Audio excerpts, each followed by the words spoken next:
Well, you see, where I feel about the music, it can be copied, but For sure, betrayal is one thing that can melt one's heart and even cause a heart attack. But what do you think happens when the very people you call brothers decide to go behind your back? Now that feeling is worse than heartbreak, and that was precisely how Bob Marley, the late King of Reggae, felt when he was double-crossed.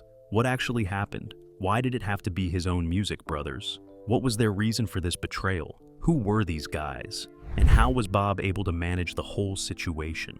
Sit back as we reveal 10 shocking reggae artists who backstabbed one of our favorite Jamaican music stars. yeah, growing up musical family, grandfather, mother, uncle, sister, Pitney, everything. Number 10, Peter Tosh. If you are a long-standing lover of reggae music, you'd agree that the name Peter Tosh carries the weight of a fearless man who was outspoken and never afraid to spill the tea whenever he got the chance to. Notably, besides being a pioneering member of the Wailers alongside Bob Marley and Bunny Wailer, he was not just any artist. Bob and Peter were like brothers at first. They shared stages, microphones, glory, and hardships in pursuing stardom. Somehow, they believed that music possesses a supernatural power to bring change. So, together they crafted songs that resonated with the helpless, the oppressed, and the hopeful. But what went wrong between them along the line? According to the reports, the controversy started when the Wailers' unity began to crack. In his lyrics and life, Peter Tosh was fiery, rebellious, and direct. He wanted to use reggae to fight systems of oppression without compromise. Meanwhile, Bob, on the other hand, while still revolutionary, leaned more toward messages of unity and peace that could reach global audiences. Did their visions simply grow apart? Or was Peter's sharp tongue clashing with Bob's more diplomatic approach? Their bond faced a breaking point when Peter accused the music industry, and sometimes even Bob himself, of leaving behind the radical message in favor of international fame. This rift did not remain private. Unfortunately, it leaked out. Resultantly, Peter left the Wailers and pursued his solo career. Later, he released albums like Legalize It and Equal Rights, where he boldly called for the legalization of substances and the fight for justice. Unarguably, his music was powerful, but it didn't do so well without Bob's global presence. Many fans felt that the split weakened both sides of the movement, although Peter carved out a unique identity as the militant voice of reggae. Some even wondered if Tosh would have achieved even greater heights had he stayed alongside Marley. Would his career have outshone Bob's if they had remained united? When Bob Marley fell ill and eventually passed away in 1981, the reggae world was shaken to its core. Fans from around the globe poured into Jamaica to pay their respects. But did Peter Tosh attend Bob Marley's burial? Of course he did. Notwithstanding all the disputes and controversies, Peter joined the rest of the world in paying tribute to the man he once referred to as a friend and brother. Uniquely, his presence at the burial proved that beyond the clashes and misunderstandings, there remained a bond rooted in music and a shared mission for freedom. Summarily, there is no doubt that the story of Bob Marley and Peter Tosh was not only one of treachery or strife, but also of mutual respect, suffering, and unspoken fraternity. In a sense, their split demonstrated to the world that even great movements have human weaknesses. Let's move on to the next person on our list, shall we? Number 9, Bunny Wailer. Bunny Wailer, born Neville O'Reilly Livingston, was another pillar of the Wailers and a childhood friend of Bob Marley. He grew up alongside Bob in 9 Mile, and together with Peter Tosh, they formed the original Wailers in the early 60s. During his early career, Bunny's key balance helped shape the group's sound. He was also known for his calm demeanor and strong spiritual foundation as a child. Interestingly, his songwriting added a spiritual depth that matched Peter's fiery edge and Bob's leadership, and his harmonies gave the music depth. However, how long did this harmony last? Like they say, nothing lasts forever, so things started falling apart as the Wailers began to rise internationally. Bunny Wailer was never comfortable with the heavy touring lifestyle, especially when it took him far from Jamaica and his Rastafarian roots. Like a mother hen would treasure her young, he placed a great value on his faith and cultural customs, and he frequently ran afoul of the demands of a global music industry that demanded compromises, lengthy tours, and demanding schedules. Could a man so deeply rooted in spirituality thrive in such an environment? Or was he bound to walk his own path? Bunny eventually made the audacious decision to leave the Wailers, causing another rift in the once unbreakable brotherhood. These songs enhanced his standing as a reggae artist and a symbol of perseverance and faith. He made this choice out of a desire to uphold his convictions rather than out of hatred. After his solo career, he released impactful albums like Struggle, Protest, and Blackheart Man. Songs such as Dreamland, Rasta Man, and Cool Runnings demonstrated his strong Rastafarian beliefs and his desire for social and spiritual freedom. These songs enhanced his standing as a reggae artist and a symbol of perseverance and faith. Did his departure from the group make his fans less fond of him? Unexpectedly, many people appreciated his bravery in standing by himself and accepted his authenticity. Obviously, that specific fan response wasn't anticipated. Despite leaving the Wailers, Bunny's relationship with Bob Marley remained complicated. On one hand, there was mutual respect and acknowledgement of their shared beginnings. On the other hand, Bunny was vocal about how he felt Bob received most of the spotlight while he and Peter were sidelined. Was this jealousy, or was it a fair observation about how the music industry often chooses one face for the world? Fans still debate this question today. Still, Bunny Wailer earned immense love from reggae followers worldwide. For many years, he was admired as the last surviving original Wailer and a man who lived his truth without compromise. His concerts drew crowds who wanted more than entertainment. They wanted spiritual upliftment. His music carried messages of unity, righteousness, and the struggles of the oppressed, themes that echoed strongly with the same fans who worshipped Bob. In a nutshell, Wailer's story reminds us that while he and Bob Marley had their differences, they were both vital branches of the same tree. Without Bunny's early contributions, the Wailers would never have reached the heights they did. Next, number 8, Burning Spear. Born Winston Rodney, he was another towering figure in reggae, whose path crossed with Bob Marley in ways that stirred both admiration and tension. He started his musical journey in the late 60s, heavily influenced by Rastafarian culture and the teachings of Marcus Garvey. Like Bob, he wanted to use reggae to raise consciousness, inspire black pride, and call for liberation. His voice was deep, soulful, and commanding, earning him the reputation of a prophet in reggae music. At first, it seemed as though he and Bob Marley shared a mission so close that nothing could drive them apart. But was that really the case? Interestingly, the controversy between Burning Spear and Bob Marley was less about personal quarrels and more about recognition and influence. Many fans and critics compared the two, suggesting that Bob's global fame overshadowed Burning Spear's equally powerful message. Could it be that Spear felt his mission was sidelined because Bob became the face of reggae worldwide? This comparison created a silent rivalry in the eyes of the public. Even though Burning Spear often focused on his own path rather than chasing the spotlight, at times, the intensity of Spear's music seemed even more militant than Bob's. Slavery Days, Marcus Garvey, and Social Living were among the songs that addressed black people's struggles and their ties to their African heritage. While Bob Marley sang about one love and unity across races and nations, Burning Spear focused firmly on black liberation and historical awareness. Did fans find this approach too radical compared to Bob Marley's universal message? Or did it make him more authentic in the eyes of those who wanted reggae to stay rooted in its original cause? During the 70s, when Bob Marley took reggae to international stadiums and television screens, Burning Spear was carving out his audience with smaller but intensely loyal crowds. Dynamically, his concerts were more like spiritual gatherings than entertainment events. Fans described his performances as sermons, with Spear chanting and swaying like a priest leading a congregation. This approach created a strong identity for him, but also raised questions. If Bob had not been pushed as the global face of reggae, would Burning Spear have been the one to carry that title? Another point of tension came from industry politics. Burning Spear often expressed frustration with how reggae was marketed, and he believed that certain artists, including Bob, benefited more from the system's promotion than others. Was he right to feel this way, or was it simply the natural outcome of the music industry choosing its stars? These questions lingered and fueled the narrative that Burning Spear and Bob Marley were not as close as people might assume two great reggae voices would be. Still, Burning Spear remained steadfast.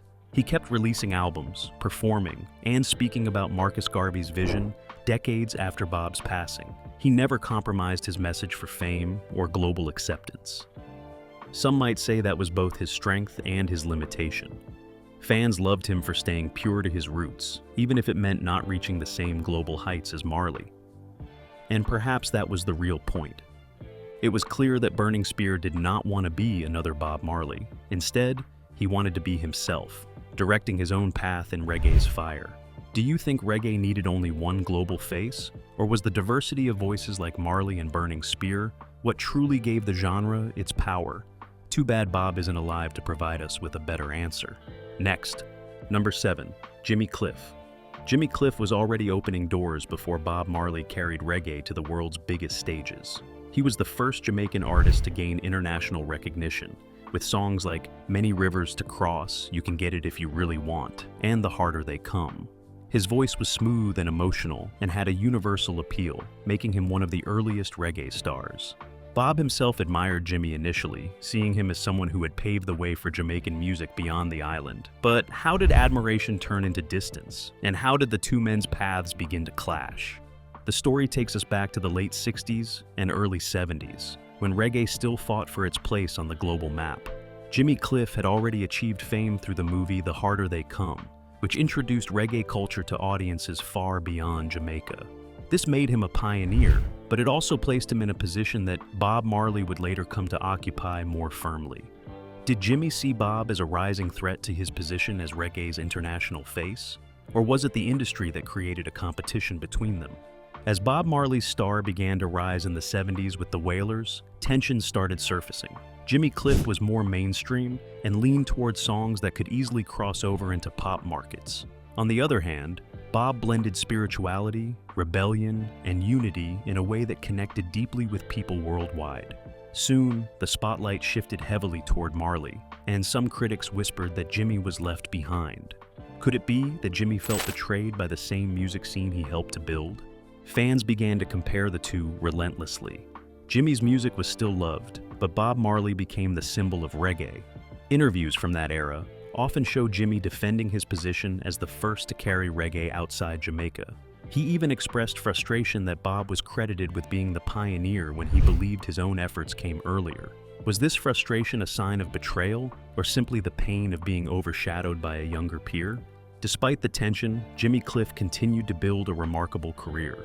He remained versatile, experimenting with reggae, pop, and ska influences. Fortunately, songs like Wonderful World and Beautiful People brought him international acclaim, and his ability to sing about hope and unity gave him a loyal fan base. Yet, the shadow of Bob Marley always loomed in the background. Fans adored Jimmy, but they adored Bob even more. Could two kings rule the same genre, or was reggae destined to crown just one? Jimmy Cliff and Bob Marley may not have been enemies in the truest sense, but their story is one of rivalry, pride, and the struggle for recognition. They both carried reggae to the world, but while Bob became the legend remembered in murals and flags, Jimmy's contributions are often spoken of quietly, like a secret history.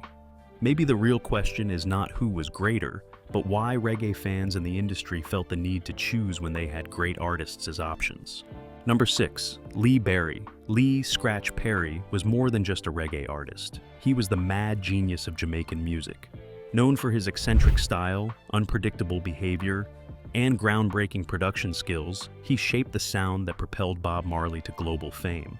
Perry worked closely with the Wailers in the late 60s and early 70s, producing tracks that blended raw energy with spiritual power. Songs like Duppy Conqueror, Small Axe, and Sun is Shining bore the mark of his unique style, layering sound effects, rhythms, and haunting echoes that gave reggae depth. Without Perry's touch, Bob's music might not have carried the same magic. So, how did this partnership fall apart? The controversy began with money and recognition. Lee Perry often claimed he was never properly credited or compensated for his work with Bob Marley and the Wailers. Reportedly, his Black Ark studio was the birthplace of many iconic reggae rhythms. Yet, Perry felt Bob received all the glory while his own genius was ignored. Did Bob betray Perry, or did the business system fail him? This question still stirs debates among reggae fans today. Perry was not one to stay silent. He openly voiced his grievances, sometimes in harsh words aimed at Bob and the people around him. At one point, he even accused Marley of taking his sound and leaving him behind without the recognition he deserved. Could it be that his anger was fueled less by Bob and more by the frustration of watching someone else rise with tools he helped create? Or did Marley knowingly leave Perry out of the story as his fame skyrocketed? As Bob Marley soared internationally, Lee Perry continued to make music in his own eccentric way. He worked with other artists, developed his dub sound, and built a reputation as one of the most innovative producers of his generation. His methods included covering microphones with aluminum foil, blowing smoke into recording equipment, and even claiming he could talk to spirits in the studio. Now that was really strange. While some saw him as crazy, others saw him as a visionary.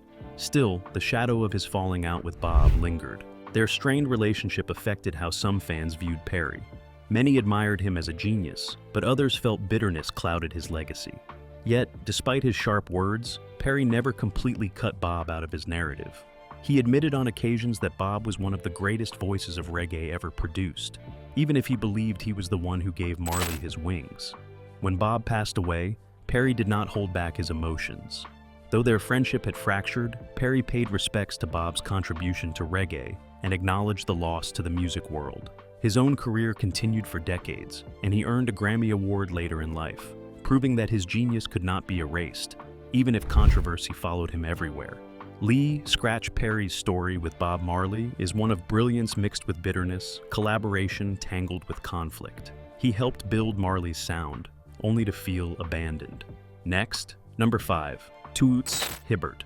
Toots Hibbert, the frontman of Toots and the Maytals, is often credited as one of the pioneers who gave reggae its name.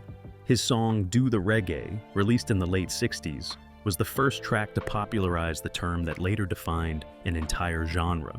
With his powerful, gospel-like voice and energetic stage presence, Toots was a natural star. He and Bob Marley shared stages, fans, and the dream of taking reggae beyond Jamaica's borders.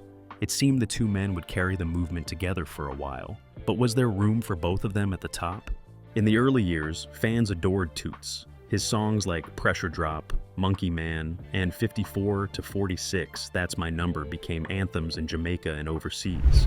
He brought a playful yet soulful energy to reggae that audiences everywhere connected with. Meanwhile, Bob Marley and the Wailers rose quickly, building a reputation as the voice of revolution and spiritual awakening. Soon, comparisons began. Who was the true face of reggae? Was it Toots with his raw, soulful energy, or Bob with his universal message of one love and redemption? The controversy between Toots Hibbert and Bob Marley was not always about open quarrels, but rivalry created by the industry and fans. Many insiders claimed that Toots felt overlooked as Marley's fame skyrocketed.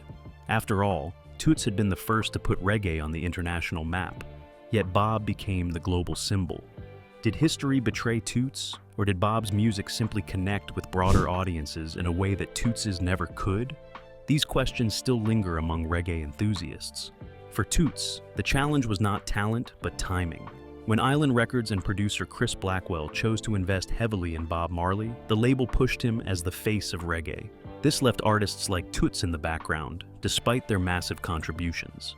Some fans argue that this business decision robbed Toots of the global recognition he deserved. Can one decision by a record label alter the legacy of a whole artist? Despite this rivalry, Toots Hibbert never stopped creating music. He won fans' love with his electrifying live performances, often described as some of the most energetic shows in reggae history. His voice carried soul, gospel, and ska influences, making his sound distinct from Marley's. Songs like Reggae Got Soul reminded audiences that Toots was not just a participant in reggae's rise, but a foundation stone. Following Bob's demise, Toots mourned him as a fellow pioneer. He recognized Bob's global impact, even if their paths had carried different weights of fame. For fans, Toots remained a legend in his own right, one who never let bitterness consume him, but kept bringing joy through music. His story shows that race sometimes is not about who gets crowned king, but who keeps singing for the people. And perhaps Toots Hibbert did just that, keeping the reggae fire alive in his own unforgettable way. Do you think reggae would still have become what it is today without Toots Hibbert's foundation? Or did Bob's global stardom simply make his voice shine brighter? Guess it was double-sided after all. Next, number 4, Culture. Culture, led by Joseph Hill, was another reggae group that carried powerful messages of faith, resistance, and African consciousness. Known for songs like 2-7's Clash, Behold, and Stop the Fussing and Fighting, the band gave reggae fans deep prophetic lyrics about destiny and spiritual battles. Bob Marley's legacy was not only about his songs, but about the way he lived his life. Unlike many stars who chased material wealth, Bob often spoke about riches in a different sense. He once declared that riches did not mean money or possessions, but inner peace, wisdom, and love. For him, true wealth was measured in freedom, faith, and the lives touched through music. This belief separated him from the celebrity stereotype and made him a cultural prophet. Wasn't this philosophy what gave reggae its unique identity in music? Culture carried this same spirit in its art. Its songs questioned corruption, urged people to hold on to righteousness, and reminded listeners of the value of spiritual wealth. They, like Marley, believed that music was more than entertainment. It was a calling, a bridge between people and truth. Fans respected culture for standing firm on these values and keeping reggae tied to its roots of prophecy and wisdom.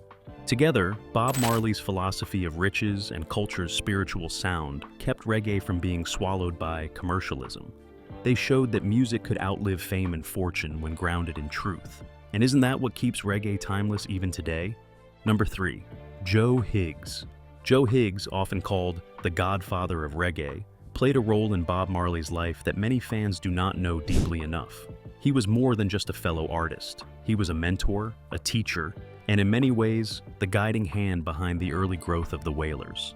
In the tough streets of Kingston, where opportunities were scarce, Joe Higgs opened his home and his time to young talents eager to learn music. Bob Marley, Bunny Wailer, and Peter Tosh were among those who sat under his guidance, learning the art of harmony, songwriting, and discipline. Without Joe Higgs, would Bob Marley have reached the same heights?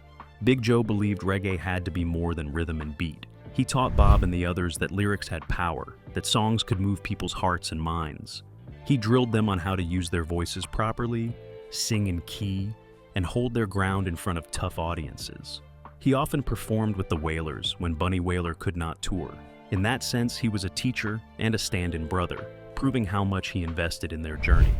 But as Bob Marley's fame grew worldwide, Joe Higgs' name often faded into the background. While Bob was celebrated as the face of reggae, Higgs mainly remained in Jamaica, respected by insiders but not known globally at the same level. Did he feel sidelined, even betrayed, by the fact that his students went on to become legends while his own legacy was less recognized? This quiet controversy has always surrounded the relationship between Joe and Bob. Nonetheless, Joe Higgs never stopped giving his best to music. Songs such as There's a Reward for Me and Wave of War exemplified his signature style, which combines truth, hope, and resilience. Fans admired his work greatly, describing him as the backbone of reggae's foundation. His influence persisted through Bob's success, even if his name was not always mentioned in the same sentence. So, when discussing Bob Marley, can we really leave out Joe Higgs? He was the teacher who gave the Wailers the tools, the man who poured knowledge into them before the world even knew their names. His story reminds us that behind every star, a teacher often shapes the light. Number 2, Dennis Brown. What happens when a young boy, barely in his teens, earns the title Crown Prince of Reggae? That boy was Dennis Brown, a voice so smooth and soulful that it became impossible to ignore. Born in Kingston, Jamaica in 1957, Dennis began his musical career at only 11 years old when he recorded the song No Man is an Island. The track instantly showed his potential and opened doors for him to become one of reggae's brightest stars. His youthful energy blended with a mature voice, creating music that carried both wisdom and joy. As Dennis grew older, his catalog of songs expanded into a treasure chest of reggae classics. Songs like Love Has Found Its Way, Money in My Pocket, and Revolution revealed his talent and ability to connect with people from all walks of life. He sang about love, social justice, and the struggles of people experiencing poverty, and his music touched listeners with a personal and universal message. Fans adored him because he made reggae feel like it belonged to everyone, no matter their background or struggles. Dennis Brown's connection to Bob Marley was equally important. Bob admired him and once called Dennis his favorite singer, a compliment that carried enormous weight considering Bob's own greatness. The two men represented different shades of reggae, yet they shared the same mission of spreading truth, unity, and inspiration through music. Bob's fiery energy and Dennis's soothing voice created a balance in the reggae world that fans will never forget. Sadly, Dennis Brown's life was cut short in the late 90s, but not before he left behind more than 75 albums. His influence can still be heard in reggae, dancehall, and R&B. Many younger artists continue to cite him as an inspiration. Thankfully, Dennis Brown showed that music could be powerful without being loud and could stir the heart as much as it could move the body. His story proves that reggae's crown has many jewels, and Dennis wore his with undeniable grace. Number 1. Gregory Isaacs. Gregory Isaacs was dubbed the Cool Ruler, a title that aptly described his smooth style and effortless charm. Born in Kingston in 1951, he grew up surrounded by the vibrant sounds of Jamaica and quickly developed his own voice in the reggae world. Isaacs made a name for himself in lovers rock by singing about passion, heartbreak, and devotion in a smooth voice that set him apart from many of his contemporaries, who tended to focus more on roots and resistance themes. Amazingly, songs like Night Nurse became an anthem not only in Jamaica, but across the globe, introducing millions to a softer, more romantic side of reggae. But Isaacs was not only about love songs. He also recorded politically conscious tracks such as Enslaver and Poor and Clean, showing his ability to weave intimacy and social awareness into his music. This duality kept him relevant for decades, as listeners found comfort in his tender ballads while drawing strength from his sharp reflections on inequality. His versatility was part of what made him one of reggae's greatest storytellers. Isaacs's career was not without challenges. Struggles with addiction and brushes with the law often overshadowed his artistry in the public eye. Yet, even in his lowest moments, the music remained his anchor. Fans never turned their backs on him because they knew his voice carried a rare honesty. He sang from a place of lived experience, and this authenticity kept his audience loyal no matter what troubles he faced. His performances, whether on a small stage in Kingston or in front of thousands abroad, carried an emotional weight that audiences could not forget. Sadly, Gregory Isaacs passed away in 2010, but his legacy continues. His style has been imitated by musicians in reggae, dancehall, and even hip-hop, demonstrating that the Cool Ruler influenced not just a genre, but a whole musical culture. Dances, weddings, and concerts still feature his songs, which remind the world of a man who could express love and hardship in a single tune. When we consider Gregory Isaacs and others like him, we are reminded how much Bob Marley's shadow hung over reggae. Marley was a global icon and a unifying figure who showed that reggae could be a voice for justice, faith, and love. His legacy set the standard for artists to follow, and even when there were disagreements or rivalries, his message of unity and resistance remained untouchable. Bob Marley was more than a musician. He became the heartbeat of reggae, and every artist who came after, whether rival or ally, carried a piece of his influence. What extra quality did you love about Bob Marley's songs? Let us know in the comments. Thank you very much for watching. If you enjoyed this video, please like, share, and subscribe to our YouTube channel for more engaging content. We look forward to seeing you in our next video. Bye for now.